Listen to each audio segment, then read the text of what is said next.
प्रार्थना करानी है वो सामने आ सकते हैं।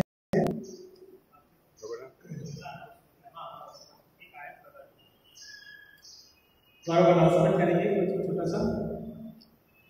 पिछले संडे जो कलेक्शन आया था 8,467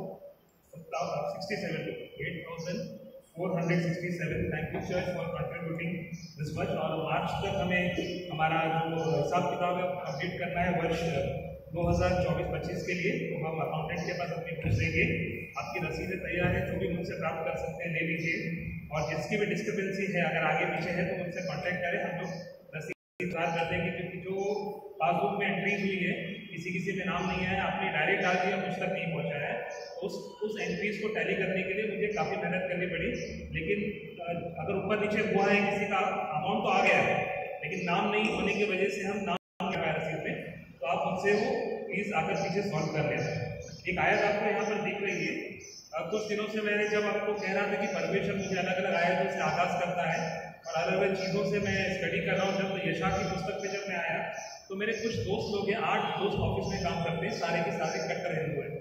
कट्टर हिंदू है, देवी देवताओं की पूजा करते हैं, घर में सब कुछ करते हैं, वास्तव जो भी उनकी जो वस्तु होती है पूरी घर के अंदर वो करते हैं और मेरी बात नहीं मानते। मेरे टेबल पर हमें यीशु मसीह को मुझे बताना है और मैं काफ़ी दिनों से कोशिश कर रहा हूँ, काफ़ी समय से कोशिश कर रहा हूँ, लेकिन उनके समझ में बात आ नहीं रही। अब मैंने सोचा कि अब मुझे क्या करना चाहिए। जब मैंने प्रार्थना करी तो मुझे उत्तर मिला, वो मेरे से बहस करने लगे कई बातों के लिए और परमेश्वर ने मुझे ये वचन दिया कि जो थैली से सोना उंडेलता है और कांटों में चांदी तोड़ता है, जो सुनार जो मजदूरी देकर उसे देवता बनाने वाले हैं, तब वह उसे प्रणाम करते वरन दंडवत भी करते हैं। इसके बाद का वचन लगा, देखिए परमेश्वर क्या कहता है।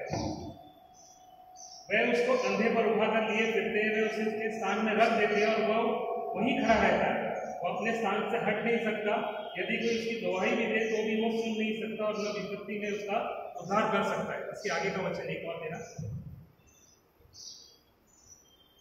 हे अपराधियों इस बातों को स्मरण करो, ध्यान रखो, इस पर फिर मन लगाओ। इसके आगे एक और, प्राचीन काल की बातें स्मरण करो जो आरंभ से ही है, क्योंकि ईश्वर मैं ही हूँ, दूसरा कोई नहीं है, मैं ही परमेश्वर हूँ और मेरे तुल्य और कोई भी नहीं है। जब आप इस चैप्टर को पढ़ोगे, 4 आयतें मेरे को मिली तो मैं इतना खुश हो गया कि परमेश्वर एक अकेला ही है इस धरती पर, आकाश के नीचे और धरती के ऊपर एक ही नाम दिया गया है। और ये दंडवत करना है हमें। अब जब हम मूर्ति बनाते हैं किसी भी चीज़ की, उसमें लिखा है कि हम अलग अलग चीज़ों की, आप देखते हो दुकानों में चांदी सोने की, वो बात नहीं कर सकती, उत्तर भी नहीं दे सकती, लेकिन उनको सच्चाई का पता नहीं है। और इतना हुआ कि इतनी बहस के बाद उन 8 दोस्तों में से 4 ने बाइबल मांगी मुझसे और मुझसे कहा कि मुझे एक प्रश्न है। और ये प्रश्न मैं आपके बीच में भी रखता हूँ कि जब हवा और आदम थे, उनके बच्चे केन और एबल थे, दोनों में जब फाइट हुई तो केन ने एबल को कत्ल कर दिया।